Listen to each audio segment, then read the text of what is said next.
Today's story was written by Reddit user In Yellow Clad.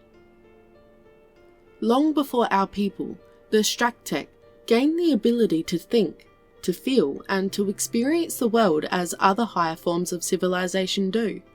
Our world was populated by titans, rather literal titans in fact. They towered over us all, on average 750 times taller than my species. Sometimes more, sometimes less. But that didn't mean they weren't titans, nor were they few in number. We built our homes around their feet, within their great cities and towering works of ingenuity, and a desire to conquer, to tame our shared, violent and merciless planet. Back then, we cared not for them, cared not that they lived beside us. We only cared when their actions disturbed our precious harmony, when their machines invaded and destroyed the earth we toiled beneath. But we could not protest. Our violent retribution went unnoticed, and in time we would relocate our young, our queens, to new hives and begin anew, till the titans came and destroyed those homes as well. Such was the cycle of beginning and ending, one that was played out again and again. We know now they didn't mean to cause us such distress maliciously. Well, not all of them. Some took great joy in it. But for the most part, they did not intend to harm out of sadistic glee.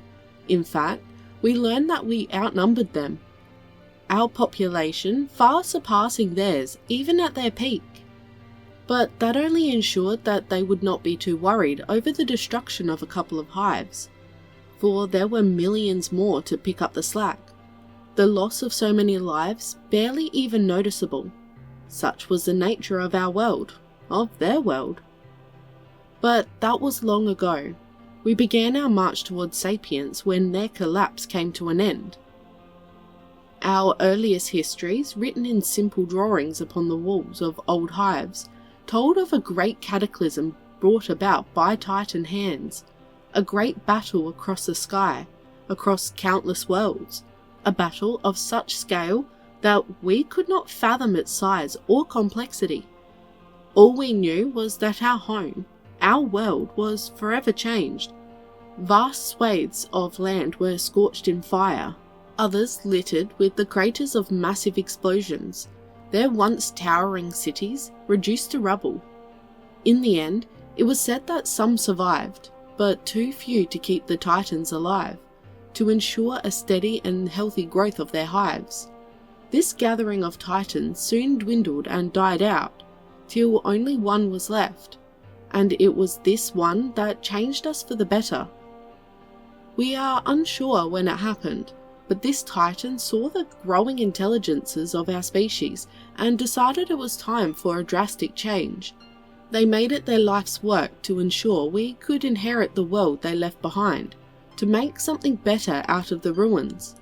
They took many of us, experimented again and again to try and make us better. Their every attempt failing till one day, just as they were about to give up, they succeeded. Thus the first Straktech born. But it would not be the last. One thing the many races of the Straktech can agree on is what happened next. The sky turned purple, a heavy fog settled over the lands and seeped into our hives, into our bodies, and altered us, forced us to evolve at a far faster rate than should have been possible. We did not grow in size, nor change the shape of our bodies, but our minds flashed through variation after variation, till finally we were as smart as the titans themselves. But smartness does not equal knowledge. We still had much to learn, and so we learned. The titan perished shortly thereafter, though not by our hands. Illness claimed them, and we did not know it till much later. Our newly enlightened species ventured out into a world we could now understand, a world we could claim for ourselves and build upon. We marvelled at the technology that had been left behind, the great structures, the vehicles, Everything the Titans had built was now ours, and we quickly set to work figuring it all out. But with exploration comes discovery, both good and bad. While the good outweighed the bad, certainly, to us the worst on offer were the bodies. Enough time had passed since their cataclysm, their great war across the stars, that the bodies had never been recovered. Most were now just bits of bone covered in tattered remnants of civilian wear or tactical gear, great skeletons over which we clambered and investigated. We learned much from our studies of them, and were admittedly a bit jealous of their great gifts. In time, we translated their language into our own, once we'd made a language for ourselves, of course. The other great hives banded together, and soon we all lived under one banner, united in our exploration of the world and its former masters. We learned of what they called themselves, humans, a strange name, not nearly as nice as Strattek, but we did not judge them for it. We learned of their wars, the depths of their wrath and cruelty, but also of their compassion which soared to heights unbound. They were a people of many faces and ideas, of strength, courage and devotion, but also greed and self-serving interests that harmed countless innocents. And though this shocked us, we could not judge them. How many other species out there in the universe could claim to be pure and innocent? Everyone had a darkness to them, some more than others, which is the way of the universe. All it took was the right conditions to set it free. Even we had darkness inside us, one that reared its head several times and ravaged our beautiful world again and again. But like humanity, we always recovered, we always stood firm. It took 10,000 years for us to unify properly, to reach the same level of technological mastery that humanity had achieved, and then to surpass it. We, as a species, had also been changed, by our own hands as it turned out. We wished to emulate humanity, not in every way, but in some.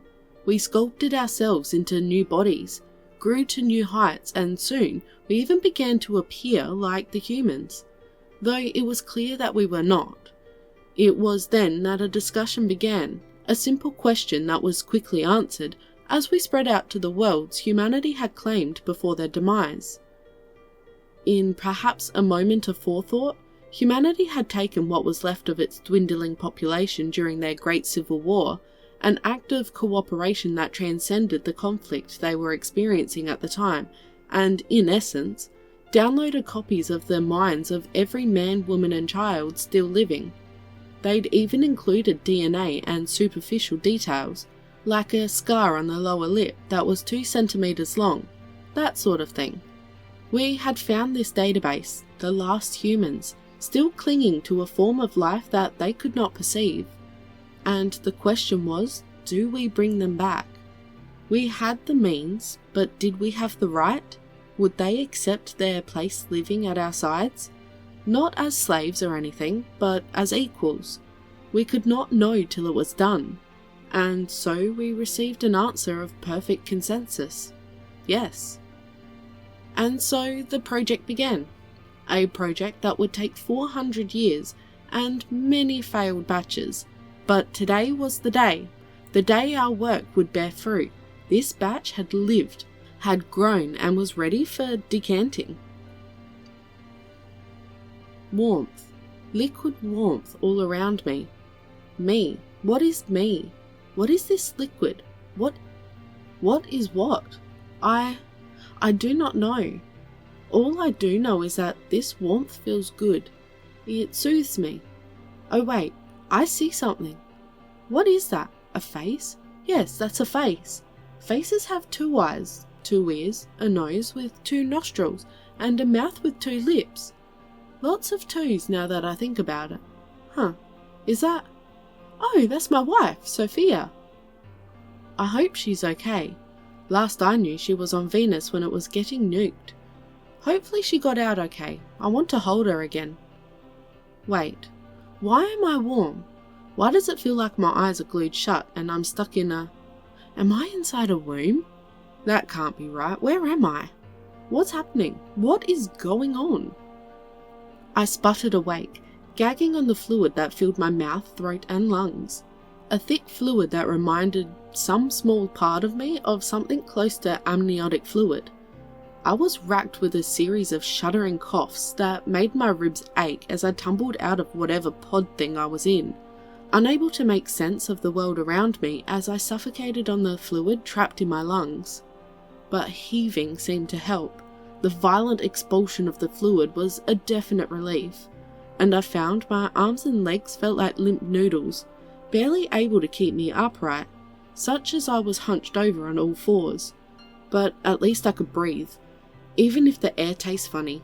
Everything felt new, felt fresh, as if I had never felt or tasted a damn thing in my entire life. And then a hand touched my back, and that kicked some old instincts into action immediately. As I lurched away from the contact and twisted around to face them, what I saw gave me pause. The body resembled a human in shape and orientation, standing on two legs. However, the legs were all weird, reminding me of a dog's hind legs in shape and function. They had wide hips and what seemed to be a very large abdomen.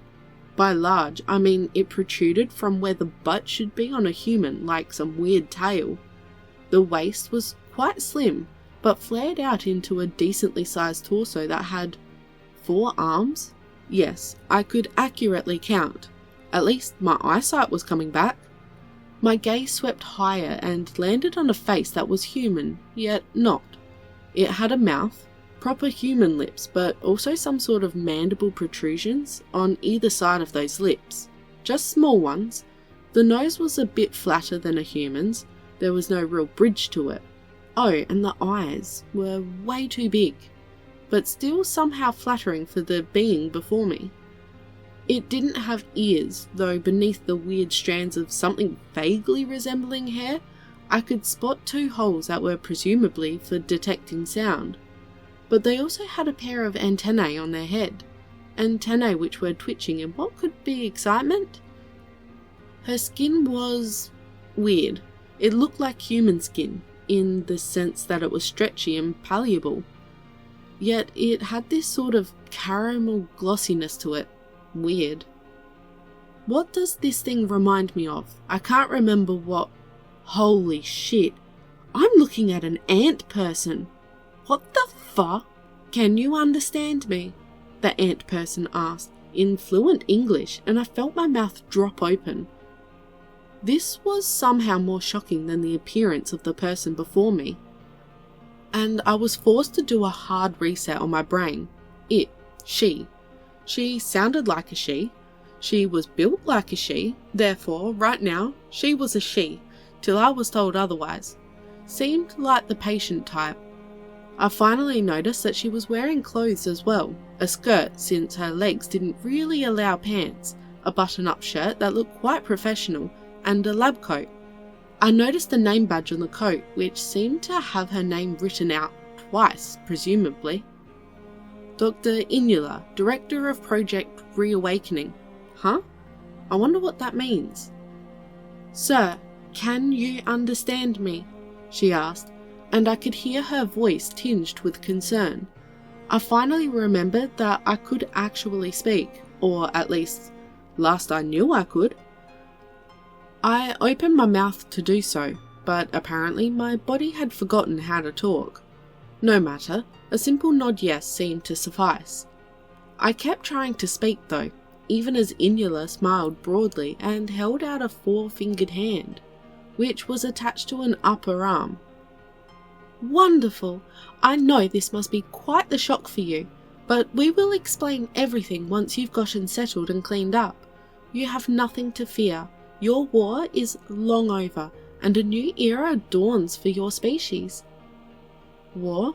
What war? Oh, yeah, that war.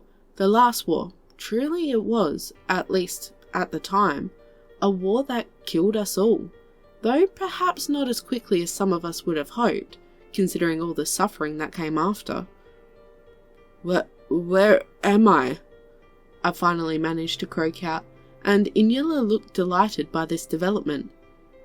You are on Cephion, or, as your people once called it, Earth.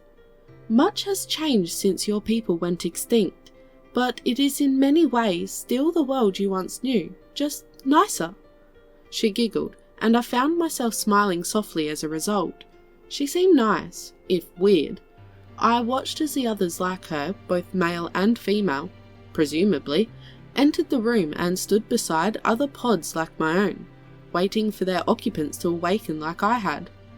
From the room I can see my home transformed. It is much the same in the sense that these people have built great skyscrapers. There are vehicles and people on the streets and in the air. But the one thing that holds my attention is a large monument, a statue of 3 humans holding out their hands. At their feet are overly large depictions of ancient ants. Both species are reaching for the other, as if we humans were seeking to pull them out of the primitive age and uplift them. I could just make out the words written beneath it. "We dedicate this monument to those who came before, and with their dying breath, ensured we would live on in their stead." I heard the door open behind me, and I was glad I'd managed to get cleaned up and somewhat dressed. Inula stepped up beside me, looking out at the monument as well. We didn't say anything, but I could hear the smile in her voice when she spoke. "Welcome home, Titan."